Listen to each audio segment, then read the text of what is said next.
Halo guys, terima kasih sudah klik video ini. Gimana kabar kalian hari ini? Semoga kalian semua sehat, dimudahkan urusannya, dan dijauhkan dari hal-hal buruk ya cuy. Seperti biasa, sebelum kita mulai, coba tulis pendapat kalian di kolom komentar ya. Aku pengen denger nih, menurut kalian cinta itu tentang memiliki atau justru belajar untuk merelakan? Karena di cerita kali ini, kita bakal melihat bagaimana rasa sayang yang awalnya terlihat tulus banget, perlahan-lahan berubah jadi obsesi yang sangat mengerikan. Pernah nggak sih kalian mikir sejauh apa seseorang bisa melakukan sesuatu demi melindungi apa yang dia anggap miliknya? Ada yang rela berkorban tanpa pamrih.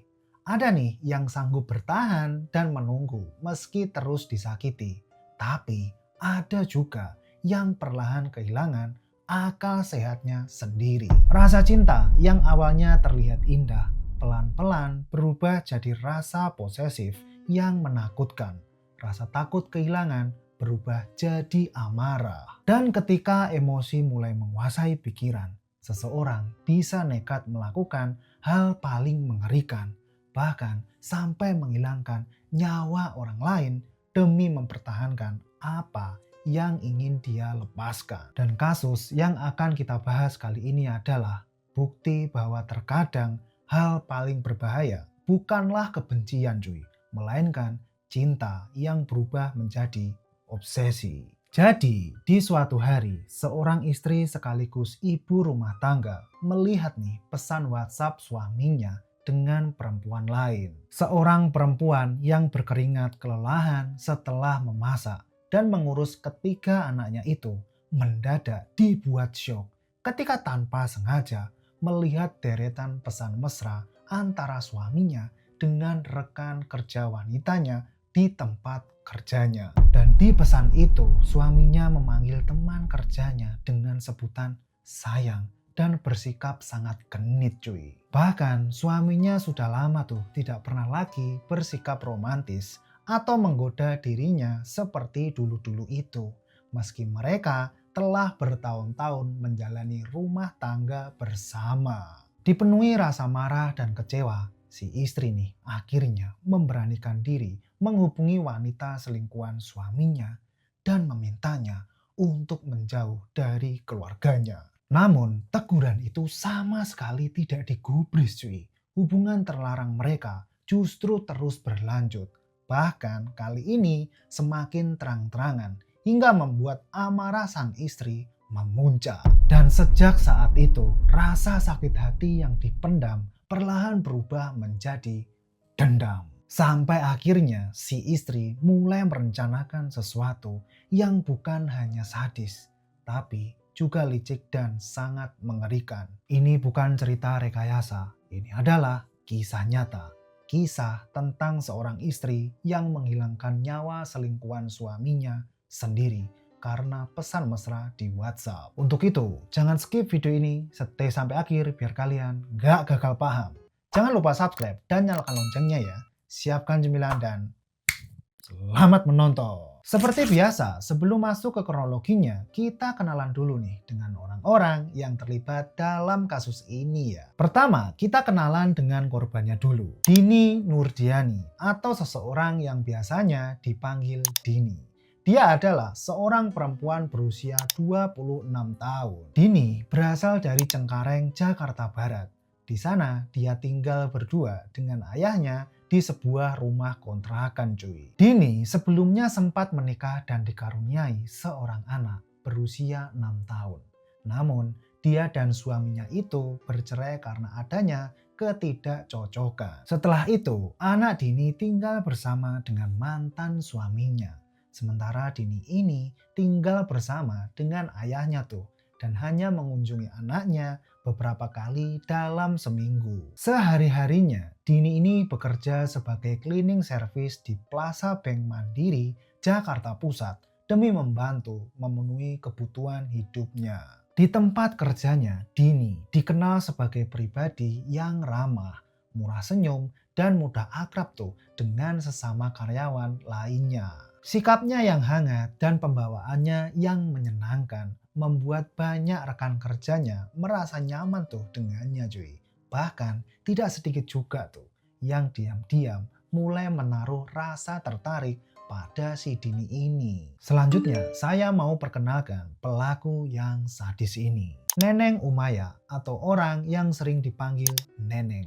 Dia adalah seorang perempuan berusia 24 tahun dan beralamatkan di Kelurahan Lubang Buaya, Kecamatan Cipayung, Jakarta Timur. Dia tinggal di rumah itu bersama suami dan ketiga anaknya cuy. Ketiga buah hatinya pun masih sangat kecil dengan usia sekitar 1 hingga 5 tahunan.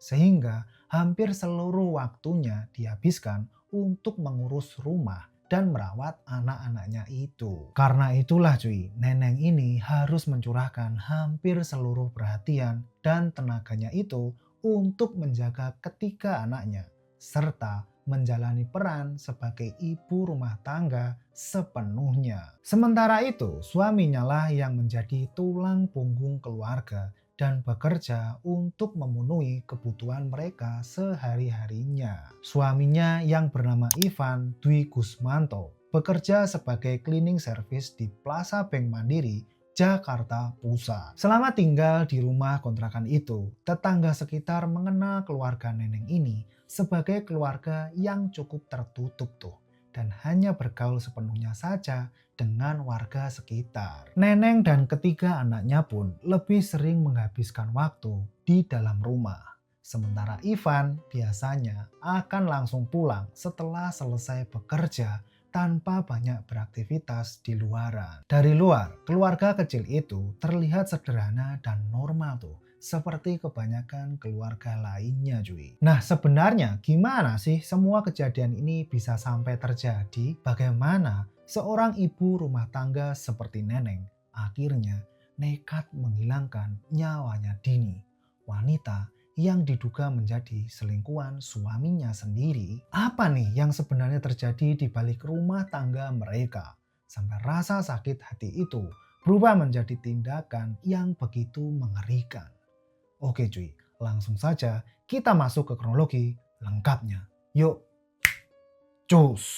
Semua kejadian ini bermula dari perkenalan antara Dini dengan si Ivan, suaminya Neneng, sekitar bulan Januari tahun 2022.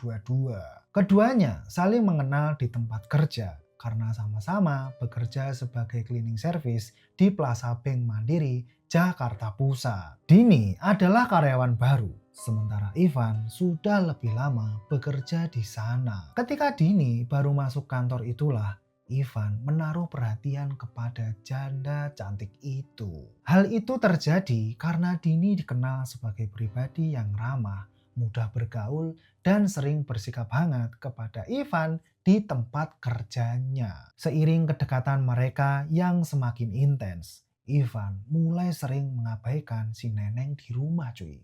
Hubungan rumah tangga yang sebelumnya sudah terasa hambar pun perlahan menjadi semakin renggang. Sementara itu, di belakang keluarganya, Ivan justru menjalani hubungan penuh kemesraan dan penuh gairah nih dengan Dini saat berada di kantor. Bahkan hubungan mereka tidak hanya sebatas di tempat kerja cuy, tetapi juga berlanjut sampai ke rumah melalui pesan-pesan pribadi di ponselnya mereka masing-masing. Ivan jadi semakin sering sibuk tuh bermain handphone untuk bertukar chat dengan Dini melalui aplikasi WhatsApp. Saat itu Dini sebenarnya sudah mengetahui tuh bahwa Ivan telah memiliki istri dan anak. Namun meski begitu, dia tetap menjalani hubungan terlarang itu karena Ivan terus meyakinkannya bahwa dirinya akan segera menceraikan si Neneng. Karena itulah hubungan gelap mereka pun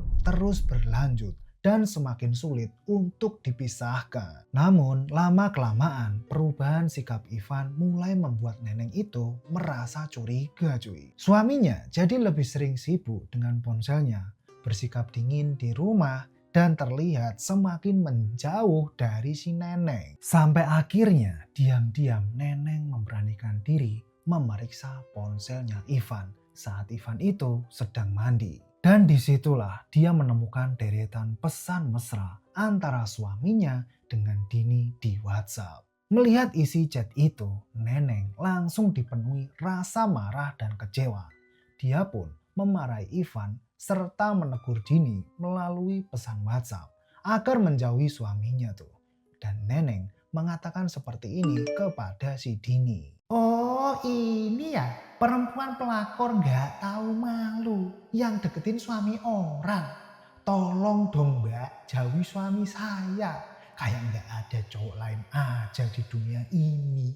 Kalau lubangmu gatel, suruh cucuk laki lain sana. Jangan malah ngodain dan ngedeketin suami orang. Dasar wanita kamu. Sejak mengetahui perselingkuhan mereka, Neneng sudah menegur Dini sebanyak 2 kali. Namun, walaupun sudah mendapat teguran seperti itu, hubungan gelap antara Dini dan Ivan tetap berlanjut. Kemudian pada tanggal 20 April tahun 2022, Neneng kembali mengecek ponselnya si Ivan. Di situ dia kembali menemukan percakapan antara Dini dengan suaminya cuy. Yang mana Dini itu bertanya kapan nih Ivan akan menceraikan istrinya. Dan dia juga mengatakan ingin menemani Ivan untuk mengurus surat-surat perceraiannya. Saat itulah amarah si Neneng ini benar-benar memuncak. Dia langsung terlibat pertengkaran hebat dengan si Ivan setelah mengetahui perselingkuhan itu masih berlanjut cuy. Meski Ivan sempat meminta maaf dan berusaha menenangkan istrinya, Neneng sama sekali tidak bisa menerima tuh pengkhianatan itu begitu saja. Karena rasa kecewa dan dendam sudah terlanjur memenuhi pikirannya si Neneng.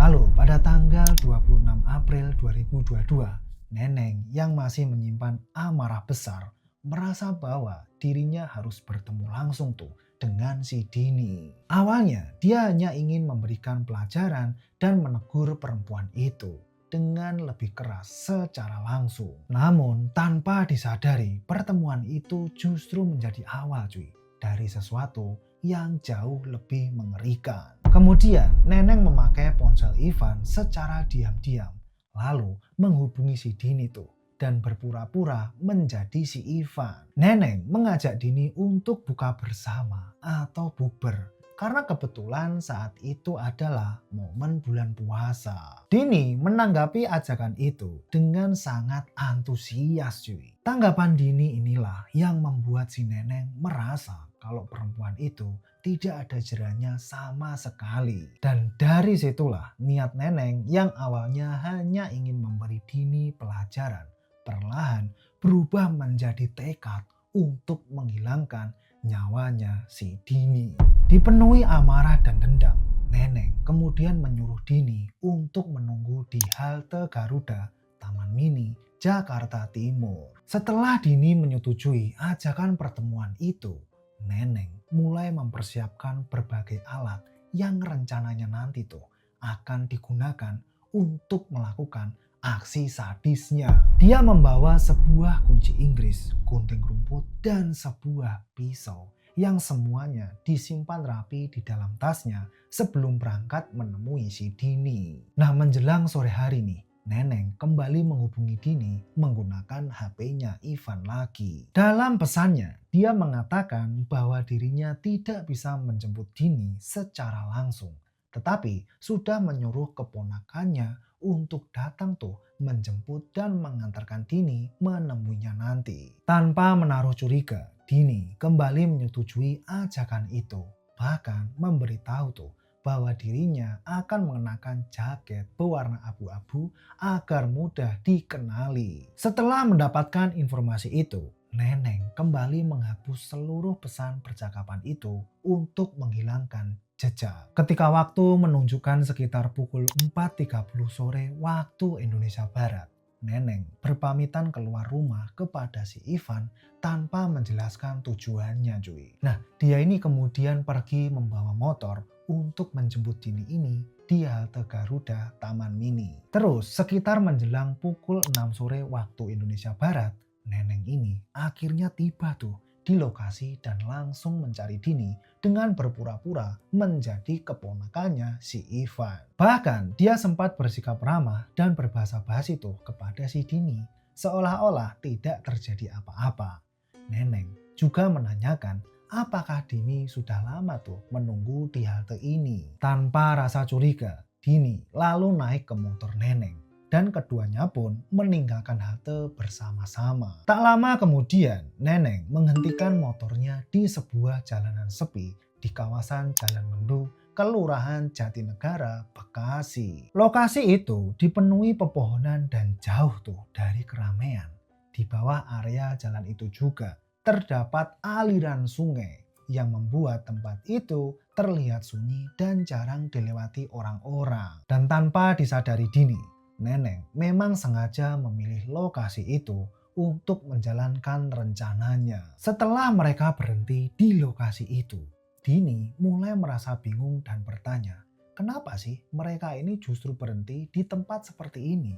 Bukannya pergi menemui si Ivan. Namun dengan tenang, Neneng ini mengatakan bahwa Ivan akan segera datang menjemput mereka di sana cuy. Tak lama kemudian, Neneng berpura-pura izin pergi membeli minuman untuk si Dini ini.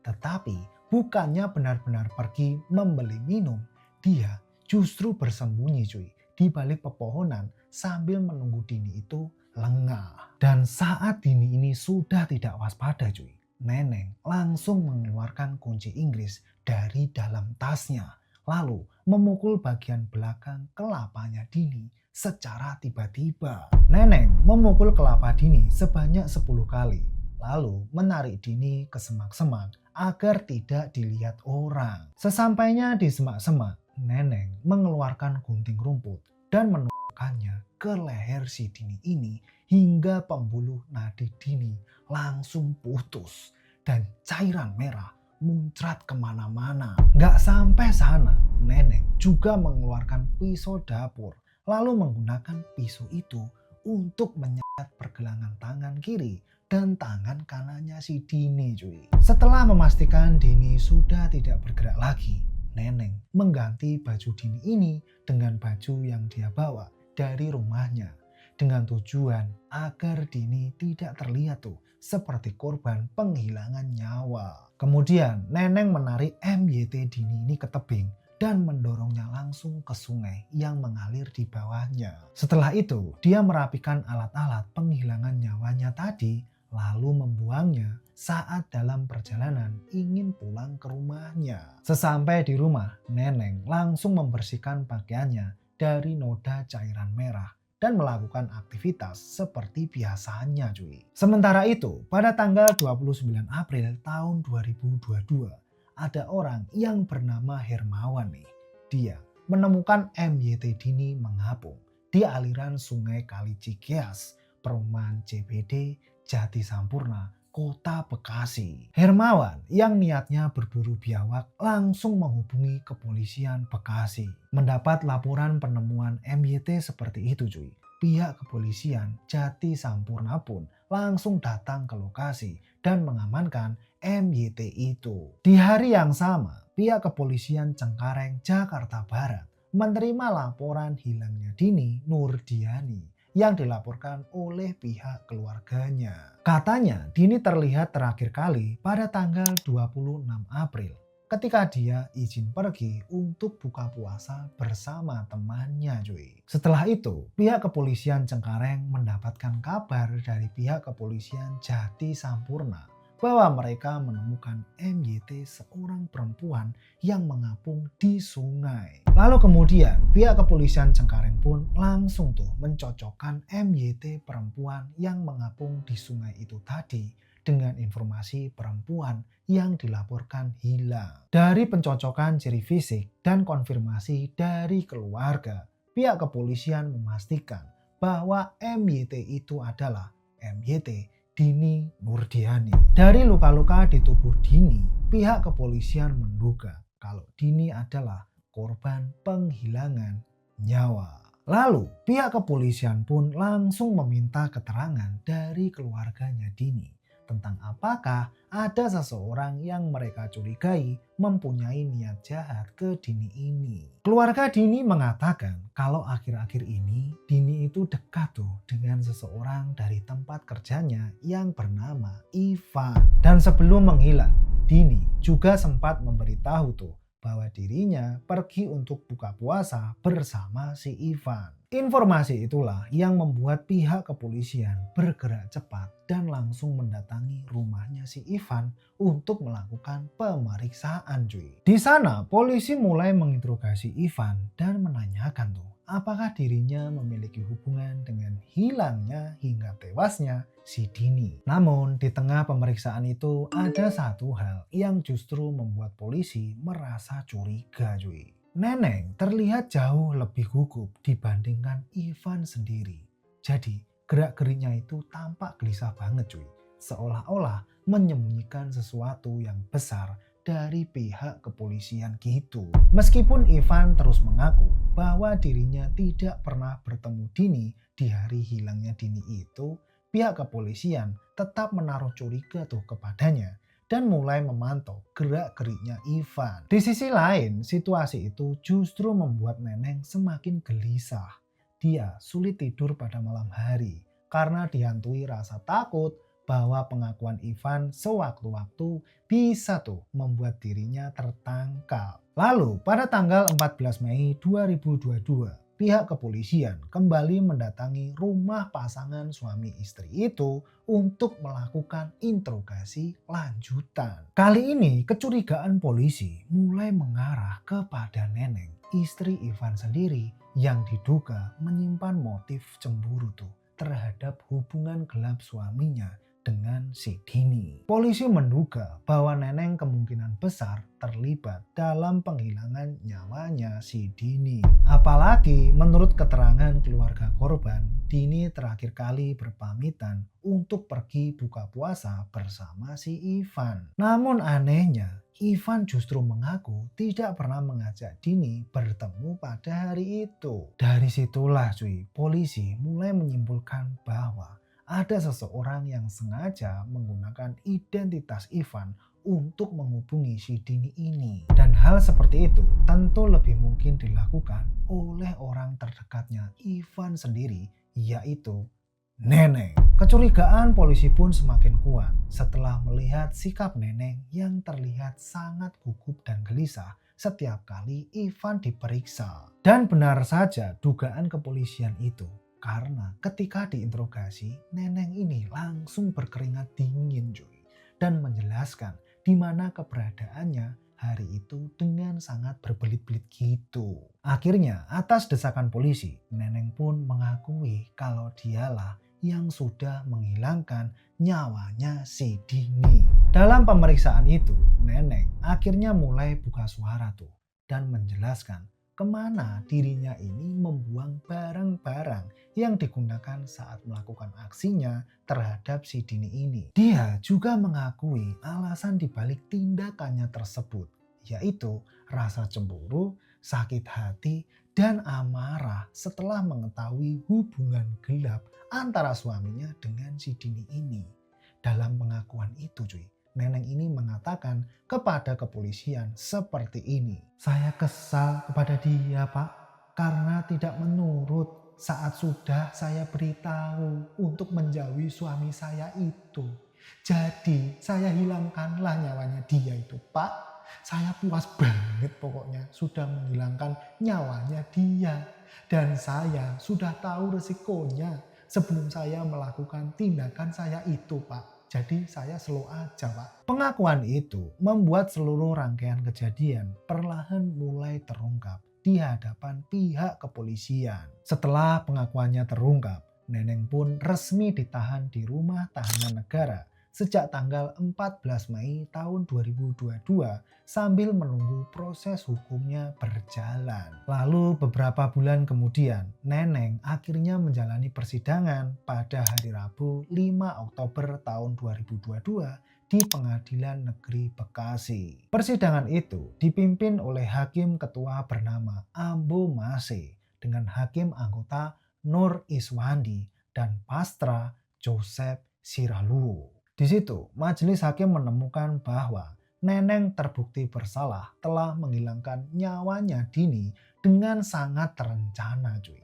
Hingga terbukti melanggar pasal 340 KUHP tentang penghilangan nyawa yang berencana. Atas pelanggarannya itu, majelis hakim menjatuhi Neneng Umayyah dengan vonis hukuman 17 tahun penjara. Nah, begitulah akhir dari kasus penghilangan nyawa yang dilakukan seorang istri kepada selingkuhan suaminya sendiri karena pesan mesra di WhatsApp. Dan pesan yang bisa kita ambil dari kasus ini adalah jangan pernah membangun kebahagiaan di atas luka orang lain. Karena hubungan yang mulai dari kebohongan dan pengkhianatan seringkali tuh hanya berakhir dengan penyesalan dan kehancuran saja. Cinta yang baik seharusnya memberi ketenangan, bukan menyakiti atau menghancurkan kehidupan orang lain. Kalau menurut kalian gimana nih? Apakah perselingkuhan masih bisa dibenarkan dalam kondisi tertentu?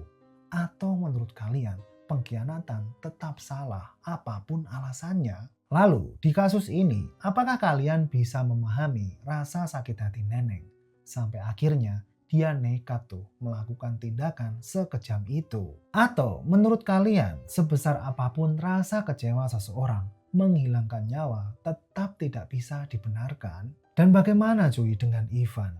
Menurut kalian nih, seberapa besar peran dan kesalahan Ivan dalam tragedi ini? Karena kalau dipikir-pikir ya, hubungan gelap itulah yang menjadi awal dari semua kehancuran ini terjadi. Terus menurut kalian, apakah hukuman yang diterima Neneng itu sudah setimpal? Atau justru masih terlalu ringan cuy untuk sebuah nyawa yang hilang? Tulis pendapat kalian di kolom komentar ya. Kita diskusikan di bawah seperti biasanya. Terima kasih sudah menonton video ini sampai akhir. Jangan lupa subscribe, like, dan share video ini biar kalian tahu kalau kita upload kasus-kasus terbaru. Oke cuy, sampai ketemu lagi di kasus selanjutnya. Bye-bye.